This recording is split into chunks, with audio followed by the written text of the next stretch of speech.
السلام علیکم ورحمۃ اللہ وبرکاتہ۔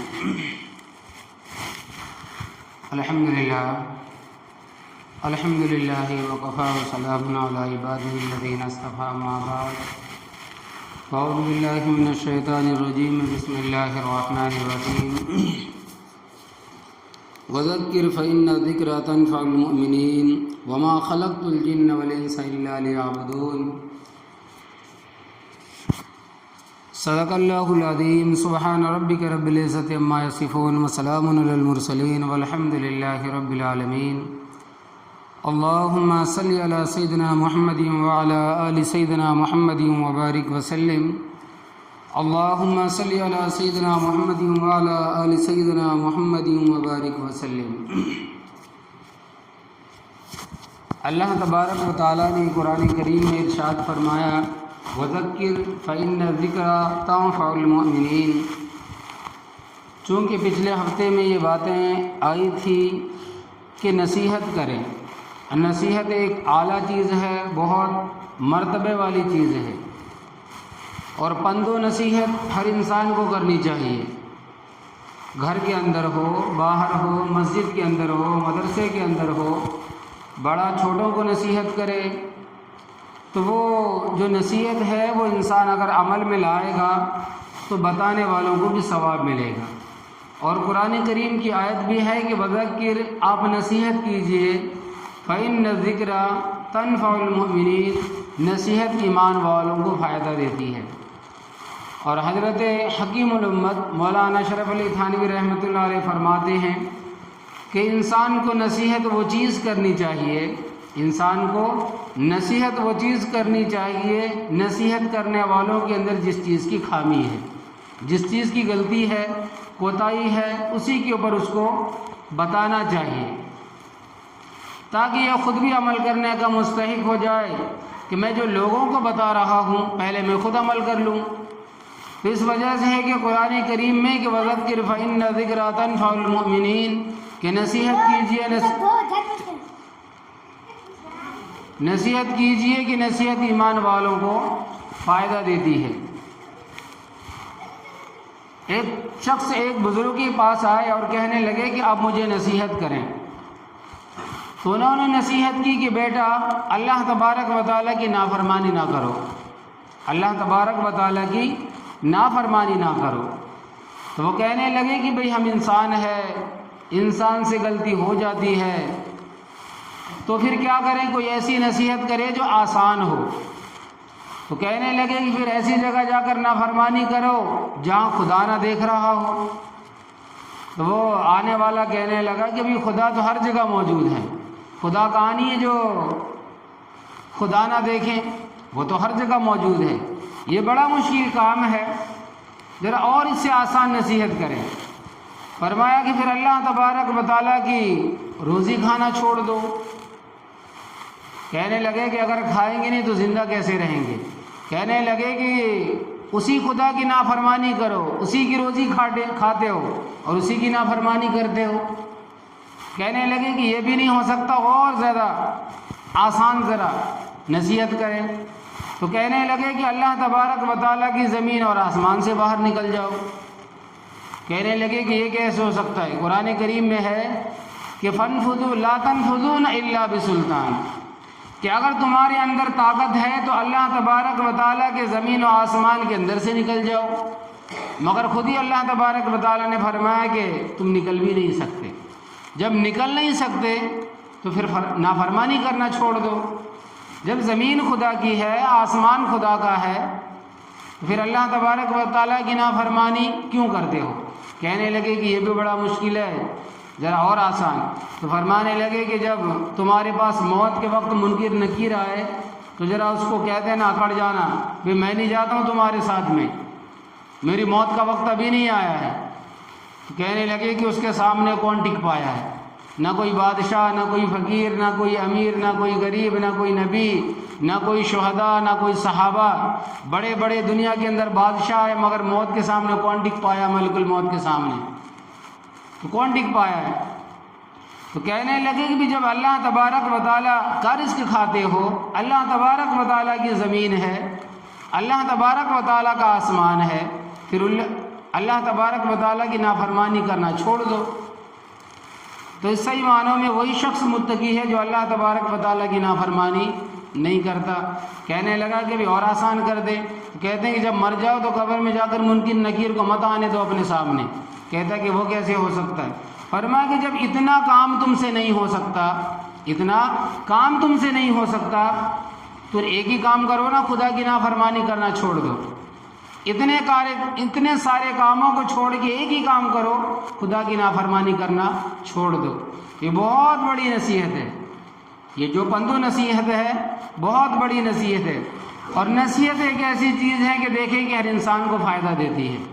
جو اگر دین سے غافل ہو آپ ان کو نصیحت کریں، اللہ تبارک و تعالیٰ کی وحدانیت بتائے، قدرت بتائے، شان بتائے، طاقت بتائے، اور ان کو بتائیں کہ اللہ تبارک و تعالیٰ نے ہمیں کیوں پیدا کیا ہے، تو فرماتے ہیں کہ وہ دین کی طرف آئے گا۔ اور جو دین کی طرف آیا ہو مگر وہ اعمال میں، نیکیوں میں کمزور ہو، تو ایمان والوں کو بتائیں کہ بھی دین کا کام کرے۔ اللہ تبارک و تعالیٰ نیکوکاروں کی زندگی کو صحیح کرتا ہے اور اللہ تبارک و تعالیٰ راضی ہوتا ہے۔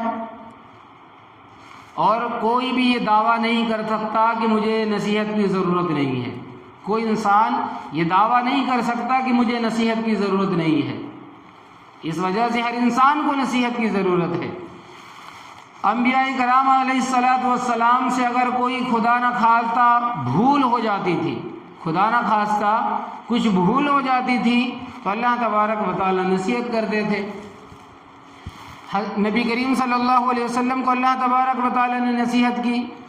فرماتے ہیں کہ جب ان کے پاس یہود و نصارہ آتے تھے کہ بھئی جب انہوں نے 3 سوال کیا ہے یہود و نصارہ نے، کیا 3 سوال؟ کہ روح کیا چیز ہے، اور اصحاب کہف کون ہے، اور فرماتے ہیں کہ تیسرا کہ ذوالقرنین کون تھا۔ تو نبی کریم صلی اللہ علیہ وسلم نے ارشاد فرمایا کہ ان کو معلوم تھا کہ میرے اوپر وحی آتی ہے، اللہ تبارک و تعالیٰ وہی بھیجے گا، میں بتا دوں گا۔ تو کہنے لگے کہ میں کل بتاؤں گا، میں کل بتاؤں گا۔ تو فرمانے لگے کہ جب کل ہو گیا تو وحی نہیں آئی، تقریباً 17 یا 18 دن تک وحی نہیں آئی۔ تو لوگ مذاق بنانے لگے، یہودی عیسائی ہنسنے لگے کہ بھئی کہنے لگے کل بتاؤں گا، 17 دن ہو گئے اب تک نہیں آیا، تو یہ کیسا نبی ہے؟ تو فرمانے لگے کہ قرآن کریم میں ہے کہ اللہ تبارک و تعالیٰ نے نصیحت کی، وَلَوْلَا إِذْ دَخَلْتَ قُلْتَ مَا شَاءَ اللَّهُ لَا قُوَّةَ إِلَّا بِاللَّهِ، کہ اللہ تبارک و تعالیٰ نے نصیحت کی کہ اے میرے بندے، اے میرے محبوب، اگر تم کسی کام کو کرنے کا ارادہ کرو تو انشاءاللہ تبارک و تعالیٰ ضرور کہو۔ کیا کہو؟ انشاءاللہ ضرور کہو۔ جب جا کے اللہ تبارک و تعالیٰ نے اگر چاہا تو وہ کام ہو جائے گا۔ اپنی طرف سے کہا مگر اللہ انشاءاللہ نہیں کہا۔ تو اللہ تبارک و تعالیٰ نے نصیحت کی نبی کریم صلی اللہ علیہ وسلم کو۔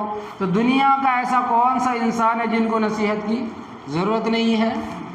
فرماتے ہیں کہ امام زین العابدین رحمۃ اللہ علیہ فرماتے ہیں کہ میرے والد نے مجھے نصیحت کی، امام باقر رحمۃ اللہ علیہ نے کیا نصیحت کی؟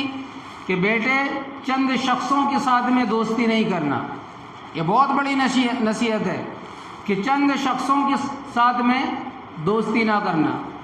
آج کے زمانے کے حساب سے جو جوان ہیں ان کو بہت اچھی نصیحت ہے، کیونکہ فرمایا کہ نبی کریم صلی اللہ علیہ وسلم نے کہ جیسا دوست ہوتا ہے وہ اپنے دوستوں کے دین پر ہوتا ہے۔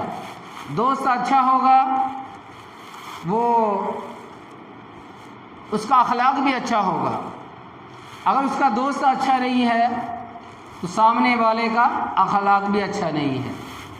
اس وجہ سے فرمایا کہ اپنے دوستوں کو اچھا دوست چنو جو دینداری میں، آخرت میں متقی ہو، پرہیزگار ہو، 5 وقت کا نمازی ہو، ایسے لوگوں کو اپنا دوست بناؤ۔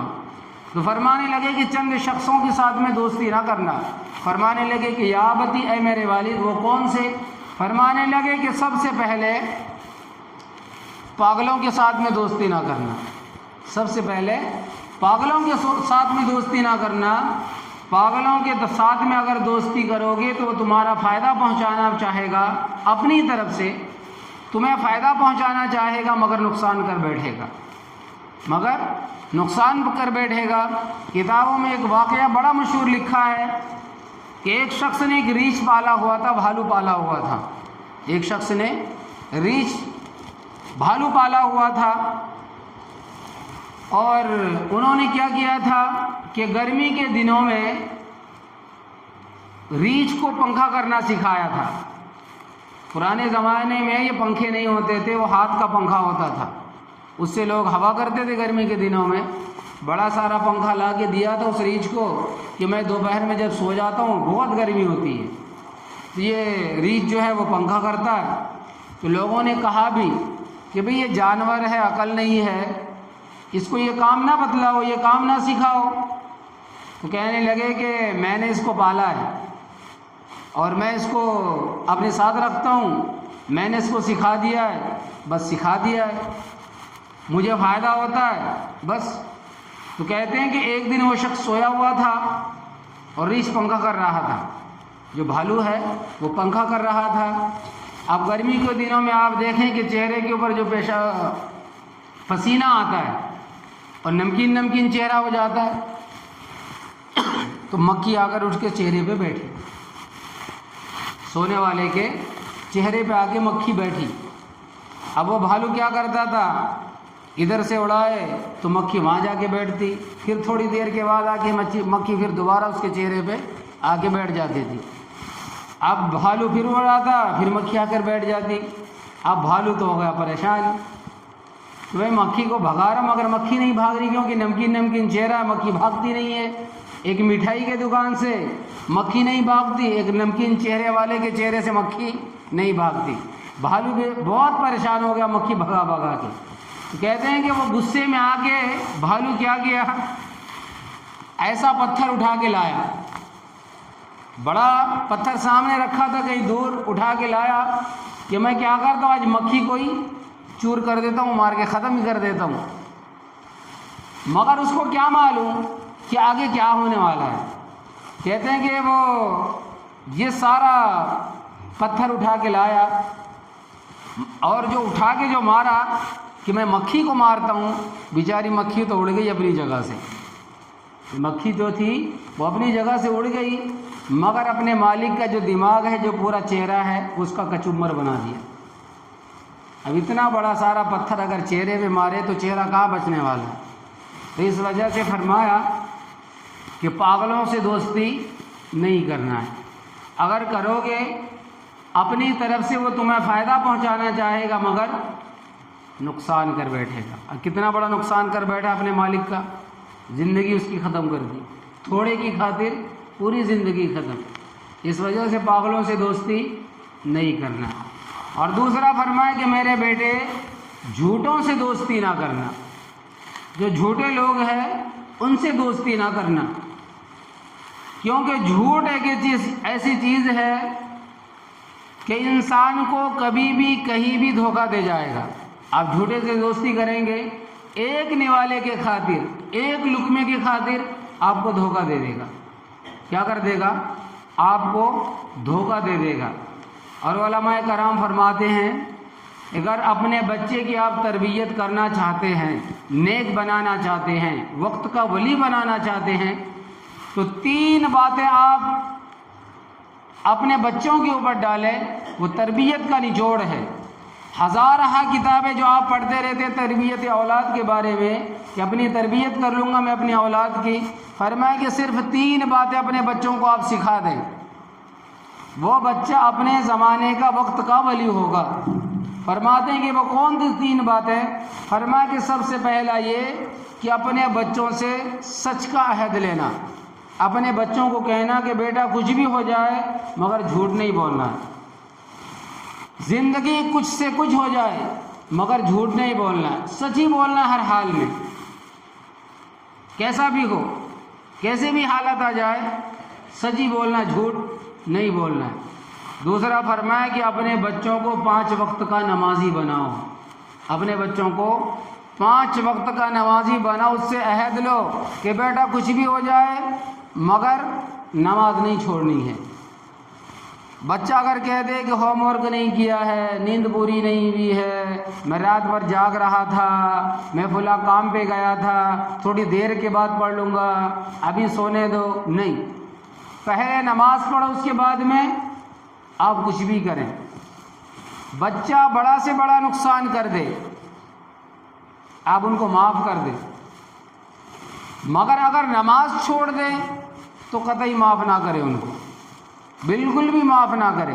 مگر ہمارا جو ہے وہ الٹا ہے، گھر کے اندر اگر اپنے بچوں سے 5 روپے کا گلاس ٹوٹ جائے، 5 روپے کا اگر گلاس ٹوٹ جائے تو ہم آگے سے اپنے بچے کو تھپڑ مار دیتے ہیں کہ تو نے 5 روپے کا نقصان کر دیا، مگر وہی بچہ ایک وقت کی بھی نماز نہیں پڑھتا، مگر ہمارے دل کے اوپر جو نہیں رینگتی۔ کتنا بڑا نقصان ہے، 5 روپے کے نقصان پہ ہم تھپڑ لگا دیتے ہیں، مگر نماز کا عادی نہیں ہے، نماز کو جان بوجھ کے چھوڑتا ہے، اور ہم کچھ بھی نہیں بولتے۔ کیوں نہیں بولتے؟ اس وجہ سے کہ باپ خود نمازی نہیں ہے، اس وجہ سے کہ باپ خود نمازی نہیں ہے۔ اگر آگے سے باپ کہہ دے کہ بیٹا نماز پڑھو، تو بچہ منہ پہ جواب دے گا تو خود نہیں پڑھتا، مجھے آپ حکم دے دیں کہ نماز پڑھو۔ اس وجہ سے کہ پہلے باپ نمازی بنے، اس کے بعد پھر اپنے بچوں کو حکم دے۔ اور نمازی بننے کا ایک فائدہ یہ ہے کہ بچہ وقت کا پابند ہوگا، بچہ وقت کا پابند ہوگا، اور دوسرا جو ان کی زندگی میں جو چیز آئے گی اس کا فائدہ یہ ہے کہ نیک لوگوں کا چہرے کا اس شخص کے اوپر نور آئے گا۔ آج ہم مسلمانوں کے چہرے پہ نور نہیں ہے، مطلب کہ ہم نمازی نہیں ہیں، اور ہم کتنے بھی پالش کر لیں، شادی کے وقت میں، نکاح کے وقت میں، فنکشن کے وقت میں کتنے بھی آپ لیپ لگا لیں، مگر وہ خوبصورتی جو خدا کی طرف سے ہے وہ نہیں آنے والی لیپ لگانے کے بعد، میک اپ کرنے کے بعد میں وہ خوبصورتی نہیں آئے گی۔ وہ خوبصورتی آتی ہے اللہ تبارک و تعالیٰ کی قدرت کی وجہ سے، نماز پڑھنے کی وجہ سے، وضو کی زیادتی کی وجہ سے۔ تو 2 فائدہ ہوگا، ایک فائدہ یہ کہ وہ بچہ وقت کا پابند بنے گا، اور دوسرا فائدہ یہ ہے کہ اس بچے کے چہرے پر صلح کا نور آئے گا، چہرہ چکمگائے گا۔ قیامت کے دن اعضائے وضو سورج کے روشنی کی طرح اس کے اعضائے وضو چکمگا رہے ہوں گے، یعنی اتنا روشن ہوگا کہ لوگ سمجھ جائے گا کہ دنیا کے اندر نیک انسان تھا، وضو کی زیادتی کرنے والا تھا، نمازی تھا، پابند تھا۔ اور تیسری چیز جو اپنے بچوں سے عہد لے وہ یہ لے کہ اپنے بچوں کو خدمت کرنے والا بنائے۔ کیا کرنے والا بنائے؟ خدمت کرنے والا بناؤ اپنے بچوں کو۔ اور بچے کے اندر جو تکبر ہے، جو گھمنڈ ہے، جو میں ہے، جو انا ہے، وہ خدمت کرنے کی وجہ سے وہ ختم ہو جائے گی۔ آج ہم اپنے بچوں کو خدمت نہیں کرواتے، خدمت کو عظمت سمجھے۔ اللہ تبارک و تعالیٰ کی بہت بڑی رحمت ہے خدمت کرنا۔ کوئی گھر میں مہمان آ جائے، بیٹا لے جا کر پانی دو، کھانا دو، دسترخوان اٹھاؤ، تولیہ لے کے جا کر دو، فلاں چیز دو، ان کا بستر بچھاؤ، بستر اٹھا دو، ان کا بیت الخلاء کا راستہ دکھا دو۔ تو یہ ساری چیزیں کیا عاجزی ہے، ان کی ساری آتی ہے خدمت کرنے سے۔ اگر آج بچہ خدمت کرنے کا عادی بنے گا تو جوان ہو کر بھی وہ اپنے والدین کی خدمت کرے گا۔ آج جو بچہ اپنے والدین کی خدمت نہیں کرتے، بچپن سے ہم ان کو اکڑو بناتے ہیں، تکبر والا بناتے ہیں۔ میرا بچہ ہے، مرضی اس کی کرے نہ کرے، میرا بیٹا ہے، فلاں اسکول میں پڑھ رہا ہے، کیوں خدمت کرے گا؟ تو آگے چل کر وہ آپ کی بھی خدمت نہیں کرے گا۔ جب اس کے دل میں انا ہے، تکبر ہے، گھمنڈ ہے، تو آپ کی خدمت نہیں کرے گا۔ تو خدمت کو عظمت سمجھے، اللہ تبارک و تعالیٰ کی رحمت سمجھے۔ تو اس وجہ سے اپنے بچوں سے 3 عہد لے۔ ایک تو جھوٹ نہیں بولنا ہے، دوسرا 5 وقت کا نمازی بن جاؤ، اور تیسری چیز خدمت کر کے خوش ہو جاؤ۔ خدمت کر کے خوش ہو جاؤ تو عاجزی آئے گی، انکساری آئے گی۔ جو تکبر کی جڑ ہے وہ بچپن سے ختم ہو جائے گی، بچپن سے ختم ہو جائے گی۔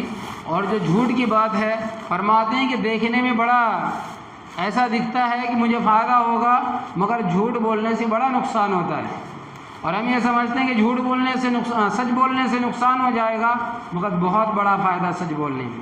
فرماتے ہیں کہ حضرت عمر فاروق رضی اللہ تعالیٰ عنہ کے دور خلافت میں ایک شخص کو گرفتار کر کے لایا گیا، ایک شخص کو گرفتار کر کے لایا گیا، اور وہ جو تھا وہ مسلمانوں کے مقابلے میں بڑا بدمعاش تھا، بہت پریشان کیا ہوا تھا مسلمانوں کو۔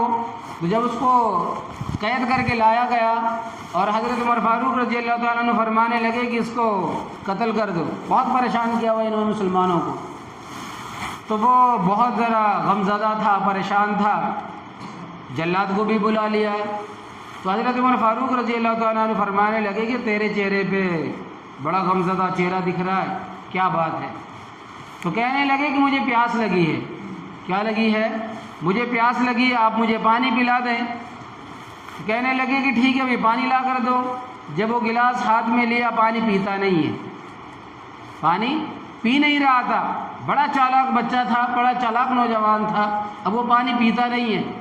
تو حضرت عمر فاروق رضی اللہ تعالیٰ عنہ فرمانے لگے کہ ہاں بھائی کہا پانی کیوں نہیں پیتے؟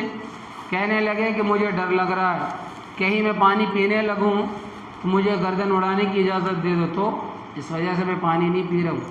تو حضرت عمر فاروق رضی اللہ تعالیٰ عنہ فرمانے لگے کہ جب تک تو یہ پانی پی نہیں لیتا میں تجھے قتل نہیں کرنے والا ہوں۔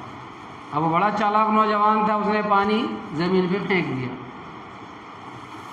کہنے لگا کہ امیر المومنین آپ تو اب مجھے قتل نہیں کر سکتے، کیونکہ آپ نے وعدہ دیا تھا، بات تھی آپ کی کہ جب تک پانی پی نہیں لیتا میں آپ کو قتل نہیں کرنے والا ہوں۔ میں نے پانی پیا ہی نہیں، زمین پہ پانی ہے وہ، تو اب مجھے قتل نہیں کر سکتے۔ تو حضرت عمر فاروق رضی اللہ تعالیٰ عنہ سے جلاد نے کہا کہ آپ کیا حکم دیتے ہیں؟ فرمانے لگے کہ میں نے جو کہی تھی بات کہ جب تک پانی پی نہیں لیتا میں نے صحیح بات کہی تھی، اب یہ پانی زمین کے اوپر ہے، پیا نہیں ہے، لہذا چھوڑ دو اس کو، جانے دو۔ تھوڑی دور تک وہ بچہ گیا، نوجوان دوبارہ واپس آئے تو کہنے لگے، حضرت عمر فاروق رضی اللہ تعالیٰ عنہ فرمانے لگے کہ جا کے واپس کیوں آئے؟ تو کہنے لگے کہ میں اس وجہ سے واپس آیا کہ میرے دل میں کشمکش آیا کہ جس دین کے اندر، جس مذہب کے اندر، جس اسلام کے اندر سچ کا اتنا ساتھ ہو، اپنے قول میں اتنا سچا انسان ہو، تو میں اس دین کو کیوں چھوڑوں؟ اب دیکھیں کہ اگر ہمارے زمانے کے لوگ ہوتے، بھی چالاکی کرتا ہے، غصے میں اور اس کی جلدی سے گردن اڑا دیتے تھے، ہمارے سامنے چالاکی، مگر وہ حضرت عمر فاروق رضی اللہ تعالیٰ عنہ تھے، اپنے قول کو پاس کیا ہے۔ کہنے لگے کہ جانے تو جانے کے بعد واپس آیا تو دین اسلام قبول کر کے گئے ہو۔ اب دیکھیں کہ اپنی بات میں کتنے پکے تھے، اور مسلمانوں کو شخص نے کتنا پریشان کیا ہوا تھا، مگر پھر بھی چھوڑ دیا اپنی باتوں میں آ کے۔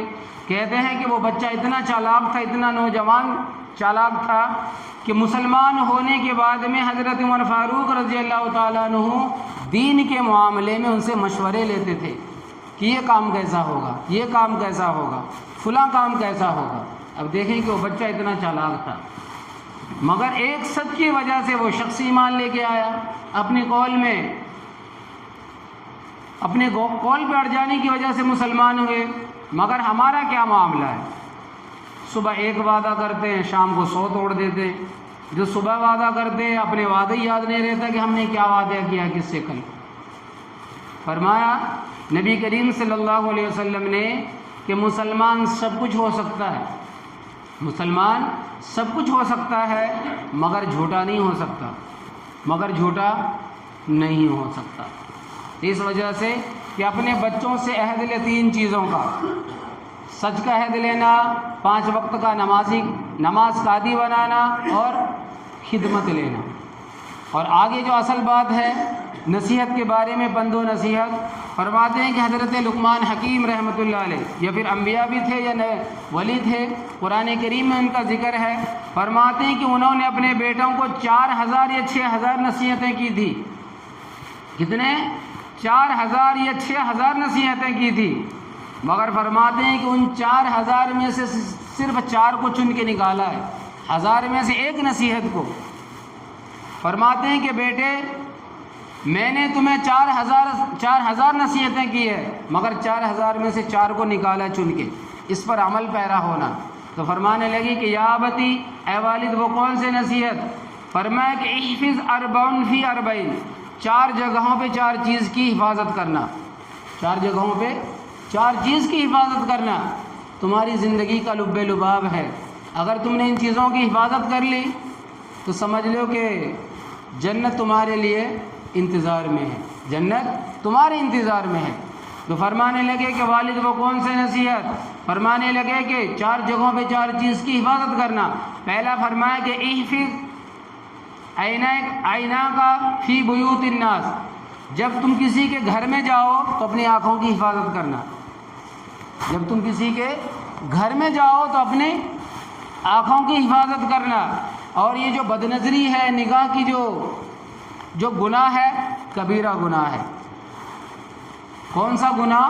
کبیرہ گناہ ہے نگاہ یعنی کہ بد نظری کرنا، بہت بڑا گناہ۔ یہاں تک نبی کریم صلی اللہ علیہ وسلم نے ارشاد فرمایا کہ اگر کوئی شخص تمہارے گھر میں روشن دان سے، کھڑکی سے، سوراخ سے اگر جھانکے اور تم اس کو دیکھ لو کہ یہ جھانک رہا ہے، اس کی آنکھ میں تم سلاخ ڈال دو، اس کی آنکھ پھوڑ دو پتھر مار کے، تو قیامت کے دن کوئی بدلہ نہیں ہے، قیامت کے دن کوئی بدلہ نہیں ہے۔ یہ نبی کریم صلی اللہ علیہ وسلم کی حدیث مبارکہ ہے۔ اور ہمارا آج کام کیا ہے کہ ہم کسی کے گھر میں جاتے ہیں تو پہلے جھانک لیتے ہیں، بعد میں آواز دیتے ہیں پیچھے ہٹ کے کہ اندر کیا ہو رہا ہے، کون ہے، کیا کر رہا ہے۔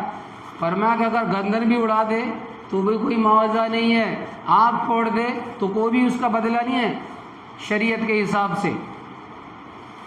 تو دیکھیں کتنا بڑا یہ گناہ ہے، کبیرہ گناہ ہے۔ اور آج ہمارے اندر جو ایک بیماری ہے، وہ کس چیز کی بیماری ہے؟ ہر مسلمان کے اندر شکایت ہے مجھے یادداشت کی کمزوری ہے، میں کچھ رکھ جاتا ہوں بھول جاتا ہوں، سبق یاد کرتا ہوں یاد نہیں ہوتا، میں کچھ کام کرتا ہوں دماغ پلے نہیں پڑتا، مجھے کچھ سمجھاتا ہے پتہ ہی نہیں چلتا۔ تو فرمائے کہ یہ بد نظری کی نحوست ہے۔ کس چیز کی؟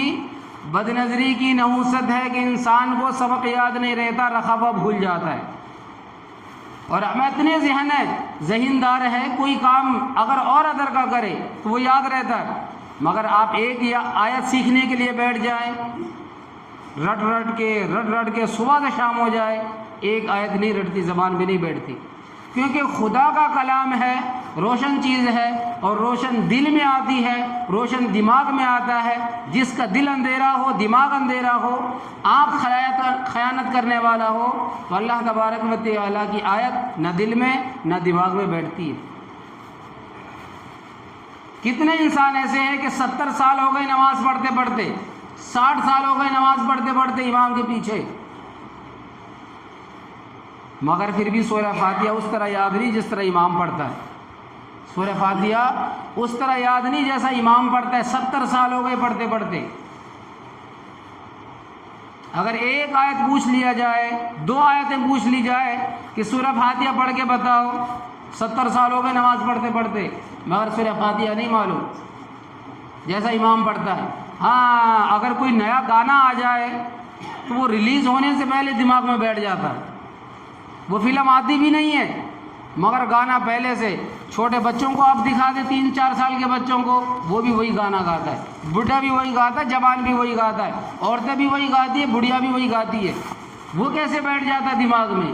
اس وجہ سے کہ وہ گندے خیالات ہے، گندی چیز ہے، اور گندے دماغ میں وہ گانے جلدی بیٹھ جاتے ہیں۔ مگر قرآن کریم کی آیت نہیں بیٹھتی، کیونکہ ہم نے بد نظری کی ہوتی ہے بچپن سے لے کر بڑھاپے تک۔ کوئی انسان نہیں بچا ہوا بد نظری سے، اور اتنی بڑی نحوست ہے بد نظری کی، اتنی بڑی نحوست۔ فرماتے ہیں کہ حضرت جنید بغدادی رحمۃ اللہ علیہ بہت بڑے اللہ کے ولی ہے، سید خاندانوں میں سے بہت بڑے اللہ کے ولی ہے۔ فرماتے ہیں کہ ان کا ایک شاگرد تھا حافظ قرآن۔ کیا تھا؟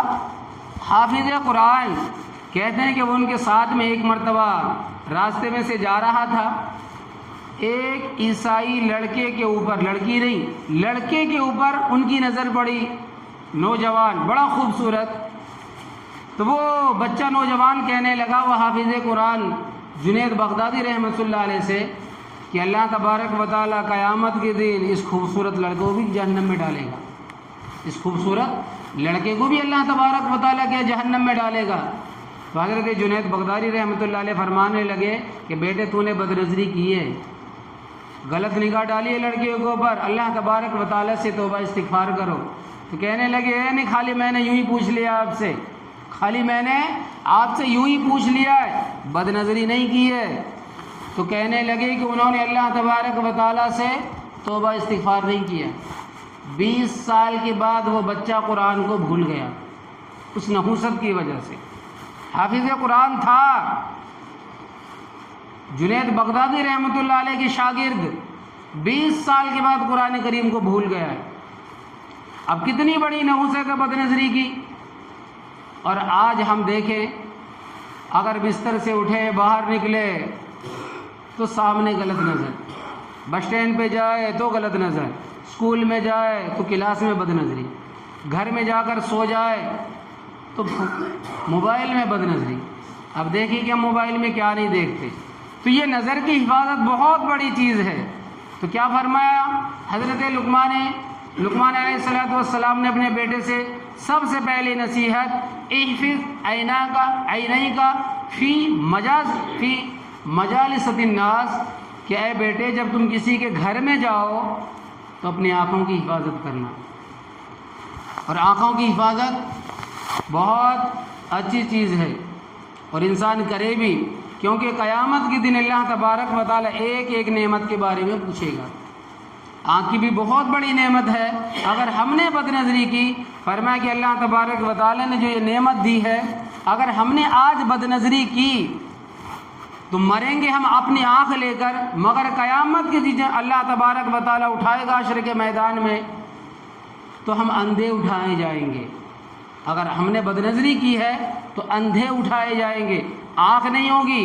اللہ تبارک و تعالیٰ سے عرض کرے گا کہ اللہ تبارک و تعالیٰ دنیا کے اندر میری آنکھیں تھیں تو آج حشر کے میدان میں کیوں نہیں ہے. تو اللہ تبارک و تعالیٰ سے طرف سے فرمایا جائے گا کہ اے بندے تو نے دنیا کے اندر بہت بدنظری کی مگر توبہ استغفار نہیں کیا. اگر توبہ استغفار کیا ہے تو اللہ تبارک و تعالیٰ معاف کر دے گا، اور معاف کرنے والوں کو اللہ تبارک و تعالیٰ پسند کرتا ہے. اس کے آگے کی جو نصیحت اللہ تبارک و تعالیٰ اگلے ہفتے ہوگی.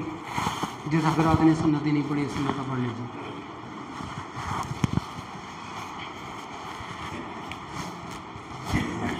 صحت کو